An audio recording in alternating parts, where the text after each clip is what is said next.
Ayan. Beb, tara, pasok ka. Beb, pagpasensyahan mo na yung bahay namin, maliit tsaka makalat. Beb, ano ka ba? Ako na nga itong naki-overnight to. Aarte pa ba ako? O siya, dyan ka muna ha. Aayusin ko muna yung higaan natin. Nay, gutom na nga po ako. Anak, wala pa nga ang tatay mo.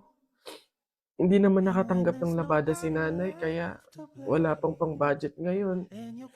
Konting tiis lang muna, anak, ha? Hello? May tinapay ako dito, oh. Gusto mo? Sa'yo na lang. Masarap yan. Salamat, ate.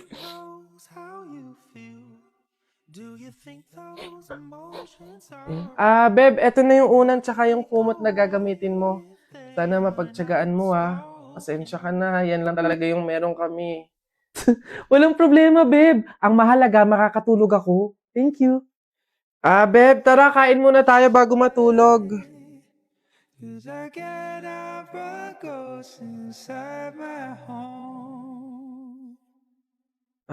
Beb, pasensya ka na, ha. Mantika asin lang yung ulam namin ngayon, eh. Wala pa kasi si tatay, kaya wala pa pambili ng pagkain.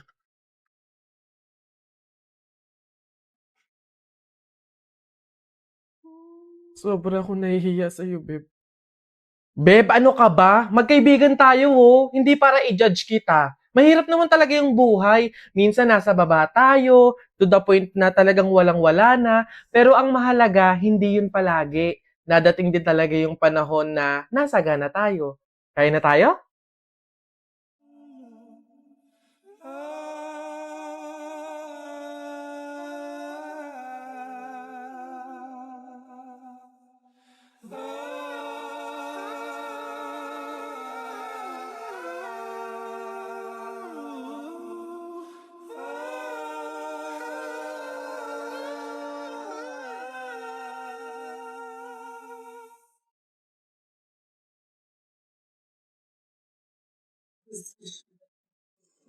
Tapol! Hoy, Jepoy, tara, bari na tayo. May bago na akong pellet, oh. Maganda to, eh. Bili to ni Papa, eh. Ba't yan binili mo? Ang liit-liit naman yan. Di na naman uso yung mga pellet na ganyang maliliit, eh. Yung sa akin, mahaba. Isang ganun agad, tapol agad. Yung sa'yo mukhang mahina, eh. Yan ata yung nangangain ng bala. Duwag ka lang. Takot, oh. Tara, tara, ano. Magsuot ka na ng mga shield mo. Tapol! Hay, tumigil-tigil nga kayo sa barilan nyo pag kayo nakamat at naka-hospital pa kayo, sinasabi ko sa inyo. Nako, tita, condolence po. Ay, ba't ka naman nakaganyan, tutoy? Naka-asol ka pa. Alam mo namang ibig sabihin nun pag may burol, masaya ka nung namatayan kami. Baka pwede magpalit ka, ha? Balik ka na lang ulit. Ay, ganun po ba? Sige po, pasensya na po, babalik po ako. Okay na po, tita. Ayun nga po, nalulungkot po. Ay, naku naman, tutoy. Nananadya ka ba? Nagpula ka pa talaga. Alam mo naman, ibig sabihin, pag nakapula sa burol, may galit ka dun sa namatay. Tuy, respeto naman. Pasensya na, pero balta mo yan. Tsaka ka bumalik dito, ha? Nanadya, eh. Ay, grabe naman po. So, babalik na naman po ulit ako. Sige po, pasensya na po ulit. Sige po, wait lang po. Eto, tita, okay na po siguro to. Kumusta po? Tuy, nag-itim ka pa. Ano bang problema? Yung itim to, isa libing pa yan. Anong pinapakita mo? Anong pinapahiwatig mo na gusto mo nang alisin to sa amin? Na gusto mo nang ihiwalay tong pamilya namin, ha? Ay, hindi naman po sa ganun, tita. Sadyang hindi ko lang po alam na may mga color coding po pala pag may burol. Hindi ko po alam na may pamahiin po pala kayong sinusunod. Sige po, balik na lang po ulit ako. Sure na po, totoo na po. Sige po. Ayan. Pagod. Okay na po to, tita. Yung grabe condolence po, nakikiramay po ako. Sobrang nalulungkot po talaga ako. Saan po ba dito yung tayaan? Doon po sa dulo. Sige po. Salamat po. Anak, Jepoy, bumili ka nga ng itlog. Sige, Nay. Kalimutan mo. Hoy, si Jepoy! Hoy, Jepoy, ano nangyari sa'yo kahapon? Oo nga, kinikilig ka sa mga banat ni Buboy, no? Ay, hindi naman talaga ako kinikilig nun. Tekniko yun para matalo yung Buboy na yun eh. Oh, si Buboy! Ha? O ano, Jepo, yun lang naman pala kahinaan mo eh. Kilig-kilig ka pa dyan sa mga banat ko. Utot mo, eh di tuloy na natin yung laban natin ngayon. Nakita ko nanay mo sumakay ng bus. Bukas na 2 pinto sa bintana pa lumabas. Ayun! O G, hindi ka bagay sa Pilipinas. Bagay ka sa lata ng sardina. Ayun! Sus, hotdog, cheese dog, nanay mo sabog. Ayun! Aba, ayaw mo magpatalo ba? O tignan natin sa banat kong to. The sun is rising, the rain is coming. When I see you smiling, naku po, I'm falling. Ayun! Hoy, di mo na ako maloloko sa mga ganyan-ganyan mo. Tuloy na natin yung laban, ano? Sige, tuloy na natin. Sa kasalan. Nung magagawa, laging natutulala. Tuwing lumalapit ka, ako ay natutuwa. Kahit di sinasa. Hindi. Sabi ng nanay mo. Hop, wag ka na nga magsalita. Kinilig ka na naman. Uwi na nga ako, tara na nga. Sa buhay ko.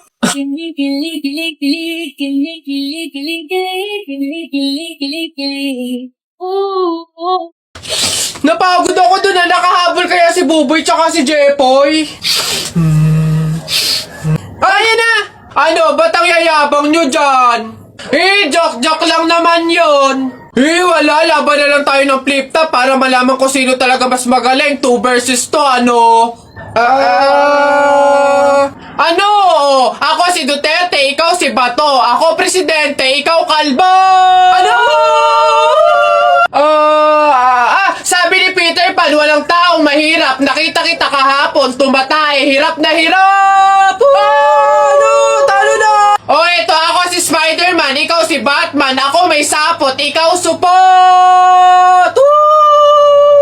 Ano ako naman? Flip-top kayo ng flip-top. Sabi kayo ng sabi. Wala naman kayo mga bebe. Ano? Meron kaya akong bebe. Sige nga, sino? Eddie! Yeah. Smooth. It even flies. Oh, sabi sa inyo, baka magduda ka pa dyan. Oo na nga. Ako na yon. Yung napapanood nyo na Nesty commercial, ako yon. Isa ako doon. So, yung commercial na yun ng Nesty, may nanay, tatay, sister, brother. Ako yung brother doon, okay? Ako yung lalaki doon na nakakap. Ito na isang videohan na lang, wag na kayo mag-comment. Hindi pa rin ako makapaniwala na meron akong first ever TV commercial, which is Nesty. Siyempre, napakalaking bagay sa isang tao, sa isang content creator na magkaroon ka ng commercial. So, eto kasi matagal na. Halos mag-1 year na yung commercial na yon. Sinut siya May 2024. Tapos, nilaunch siya April 2024, kung hindi ako nagkakamali. Pero ngayon ko lang naisip gawa ng video kasi ito na nga, gusto ko na i-clear sa inyo kasi kumoment kayo na ng kumoment. Nakita kita sa TV, hala, ikaw po ba yung nasa Nesty commercial? Hoping na masundan siya kasi may sabi-sabi na baka nga masundan ulit yung commercial na yon and kami ulit yung magkakasama, yung family na yon. Nakasama ko doon si Miss Lottie B, si Dory Neal, at si Daddy Roby, tsaka ako. So eto na nga, syempre, gumawa na lang din naman ako ng video. Hindi patunayan ko na din no, na ako yon. So mag-ano ako, reenact! Ano yung sinabi ko doon sa commercial, kung ano yung lines ko, gagawin ko. Dito muna tayo sa first exposure ko, first scene, first line. Ayan. Mom, you cook another dish, right? Mom, you cook another dish, right? See? Ako yun! Isa pa, parang ayaw mo pa maniwala eh. Mom, you cook another dish, right? Oh, ako nga yun. Maniwala ka na. Oh, ito yung pangalawang exposure. How's the ride? Yeah. Smooth. It even flies. Oh, yan. Ganito ko siya ginawa. Ito. Yeah. Smooth. It even flies. Oh, baka hindi ka pa maniwala dyan. Isa pa. Yeah. Smooth. It even flies. Oh, sabi sa inyo, baka magduda ka pa dyan. Oh, ito next. Are those new cakes? Yeah. They're lightweight and breathable. Nagyan na lang ako ng nagya dyan. Englishero pala to eh. Pasabog pala to eh. Oh, ganito siya. Yeah. They're lightweight and breathable. Ako yan! Kaboses! Kamuka! Oh, ito pa, isa pa. Yeah. They're They're lightweight and breathable. breathable. Mm. Kaya naniwala na kayo. So, madami pa kasi yun, mga paning ng camera, yung mga biglaang ako yung nakapokus. Pero yung mga pinakita ko sa inyo, yun kasi yung talagang may mga lines, ganon, may mga scenes. Ayun, sana nasagot ko na kayo, wag na kayo mag-comment na paulit-ulit dyan. So, syempre, again and again, salamat kasi ako yung napili ninyo sa commercial na to. Thank you sa support nyo. Of course, syempre, nagko-comment kayo na ikaw po ba yung nasa TV commercial, nakita po kita sa TV. Even personal, sinasabi talaga yun ng mga tao and na-appreciate ko yun kasi nare-recognize nyo ako, ganon. Also, syempre, thank you so much sa brand, sa Nesty, sa agency, sa pagpili po sa akin sa commercial na to. Again, sana maulit, sana masundan. Right? No? Pero alam ko, abangan nyo. Malay nyo. So, yun na, basta nilinaw ko na sa inyo ha, sinagot ko na sa pamamagitan ng isang video na to. Ayun lang, thank you for watching, send and receive good vibes. See you on my next video content. Excuse me. May tatanong lang sana ako. Ay, sige po. Ano po yun? Kaibigan kasi ako nung namatay. Ililibing na, di ba? Napansin ko kasi wala yung taga-sigaw. Wala ba kayong nilagay? Ay, bakit po kailangan ng taga-sigaw? Kasi di ba kaya siya namatay kasi pinatay siya? Nahuli na ba yung pumatay? Ay, ganun po ba? Hindi pa po nahuli yung suspect eh. O hindi pa pala. Ang pamahiin kasi dyan, para daw makonsensya yung pumatay dun sa tao, is kailangan pag ililibing na, maglagay daw ng taga-sigaw para sumuko na yung pumatay sa kanya. Sige po, ako na lang po, yung sisigaw. Ay, ikaw na lang. Sige, mabuti. Ayos, sige.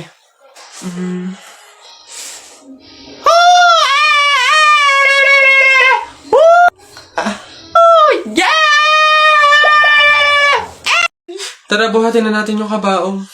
Ay, teka. Kamag-anak kayo, di ba? Oh, hindi pwede. Pamahiin yon, bawal magbuhat ng kabaong ang kamag-anak. Yung iba na lang. Kayo na lang magbuhat dito. Kayo. Ay, kami po. Ay, hindi po. Kamag-anak po ako. Pamangkin po ako niyan. Ay, ako rin po hindi kasi ninang ko po yan eh. Kamag-anak din po ako kasi kapatid po yan ni Papa. Ganun ba? Kayo. Kamag-anak ba kayo? Kayo na lang magbuhat nito, sige. Ay, kamag-anak ko din po. Tita ko po kasi yan eh. Ako naman, kapatid. Lalo na po ako po yung anak eh. Siya. Paano yan? Wala tayong magagawa. Kailangan sundin yung pamahiin talaga. Siguro, iwan nyo na lang yan dyan. May magbubuhat naman siguro kusa niyan. Iwanan nyo na yan dyan. Ayaw nga po, dapat talaga sundin yung pamahiin. Baka kasi may mangyari pang masama. Sige po, iwan na lang po natin. Bye po. Tara na. Bye, Nay. Bye, Tita.